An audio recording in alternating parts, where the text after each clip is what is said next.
Meet the driver, Lucas Di Grassi. Ciao, Hello. Sofia. Ciao, thank you for being with us today.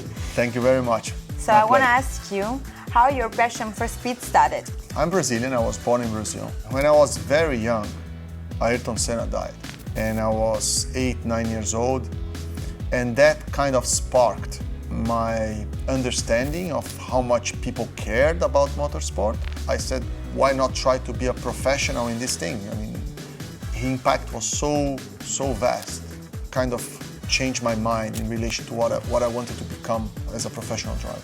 It wasn't easy, your first journey in motorsport, because you did everything by your own self, right? Motorsport is a sport that is extremely expensive. So on top of the sport itself, you have to have the funds. I started in Brazil. My uncle had a go-kart shop, and I started driving, and I started winning races here and there, and started progressing my career. And at one point, I joined the Renault Driver Development Academy, which the Renault F1 team, which was headed by Flavio, they supported young drivers. They did a test, I got selected, and they paid my first year in Formula 3, then the second, then Formula 2. So after Brazil, it was the most expensive part of my career. I got Renault paid for me, and I was the reserve driver for Fernando and for the other drivers for 2 years. And then you taste Formula E, Formula 1 and WEC, endurance. Yes, I raced everywhere. So I raced then in F1 with the Virgin Racing team. It was the first year of the team, very complicated. After that, I worked for Pirelli in F1, developing the current Pirelli tires. Then I did WEC and Le Mans. I did 4 years. I was vice champion in 2016, and I finished in Le Mans 3 times on the podium. After that, I helped to create Formula E, and I started racing Formula E. I won the championship in 2016-17, and I'm still racing Formula E now at 40 years old. Can you explain to us the main difference between the type of racing? Yeah, so Formula 1 is the #1 motorsport in the world. It's where all the drivers, all the young drivers, they dream to be, they want to achieve that, right? Formula 1 is definitely #1, but there are many other forms of motorsport. Formula E and IndyCar, prototypes you have in the WEC, in the WEC and Le Mans. The level is, in terms of driving, I would say, is as hard as F1. Formula 1 is the fastest, has let's say, the fastest lap time. Formula E currently has the fastest acceleration because it's 4x4, so accelerates very fast. IndyCar probably has the highest top speed because you race in ovals. So each one has its own difficulty. I'm actually extremely pleased that I managed to race and try all these 3 categories. I had a 20-year window racing in this series. So you had to develop Formula E from the very beginning. When I was doing endurance, there was this idea to create an electric Formula 1 by Alejandro Agag. Was the future. Which was, back then, very innovative. I said, okay, let's give it a go. I was working 2 years before the first race.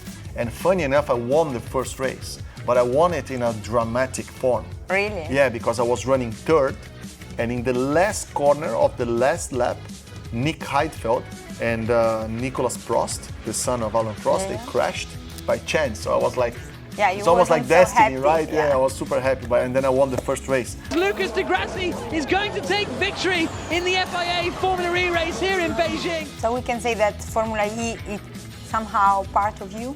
And yeah, I mean... And you are a part of Formula E? Yeah, I love technology and I love the... You're not just a driver of Formula E. Yes, you're a father. That's why it's so special to me, because I was involved since the very beginning in many different areas of Formula E, not only driving. And I've been driving for a very long time. So how you train yourself to be fit and prepare? Racing is extremely physical. Although it's also, you have to have a mental capacity that is extreme in terms of concentration and mental ability, reflex and so on. The physical aspect actually helps a lot the driving quality. It doesn't make you faster, but long term, the fitness makes a difference. So I go to the gym every day, I run, and I like playing tennis. But also I swim, also I do many sports. I used to cycle a lot, so I used to go on the bike. 3-4 hours a day in the past. So I use a lot of other sports to tune my ability into racing.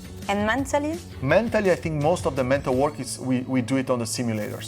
We go to the team, there is a car in a room the size of this room with 5, 6, 7 engineers, and we do a lot of work. So twice a week I'm there for 12 hours inside the simulator.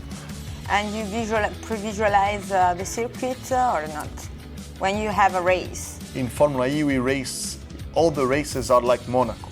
Yeah. So you cannot practice on that, like you cannot practice in Monaco. A lot of people say, you live in Monaco because you race in Monaco. I practice during that. It doesn't work I took my kids at school. It doesn't really work like this. You cannot practice in a city track. In Formula E, the first time we drive at the track is the day we race. So we drive Saturday morning and we race Saturday afternoon. Yeah. So how do we practice in tracks that we never race? On the simulator. Di Grassi's got phenomenal grunt down the hill. The Mercedes engine in Lucas Di Grassi's car just keeping him clear. Do you have a favorite circuit? Favorite overall, it's Macau. Macau. Yeah, Macau is like Monaco on steroids. It's like a Monaco with 6 kilometers. With the same difficulties, right? More difficult. More difficult than faster, Monaco. Longer straight, so you reach higher speeds, and also narrow, wide, different variations. And the drivers who did well on Macau, like Schumacher, many drivers that won Macau, ended up becoming sport legends. So when you're a kid, always your dream was to win Macau. The year I won Macau, 2005, I was on the podium with Robert Kubica and Sebastian Vettel.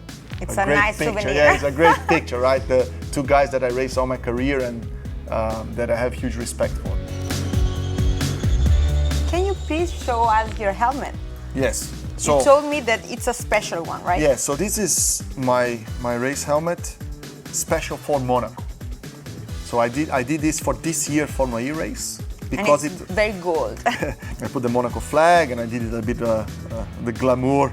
I love the glitters. They are very Brazilian, like the carnival. Normally the helmet is not like this. Normally the helmet is it's yellow and blue and green, like the Brazilian colors. There is a Brazilian flag here instead of the Monaco flag. But I thought for our interview was nice to have this Why not? the special one from Monaco, because we are in Monaco. We both live here. It's very different from a traditional one, but it was a special one because first time I raced in Monaco was 2005 in Formula 3. So this year is my 20th year that I've been racing these streets. And to be racing 20 years in Monaco, it's something. A lot. It's a lot. It's very special. When I was a kid, my father gave me a white helmet. Okay. Right? And I didn't want to race with a white helmet like everybody else. So I bought some tape. Okay. And I put tape like this in the helmet. Black tape. It was green and yellow colors of my flag, right? And I just put the tape. And then when I had... You customized by your customized own self. by myself when I was like 8 or 9. Later on, I decided to paint. I decided to continue with the same design because people kind of recognized me with the tapes.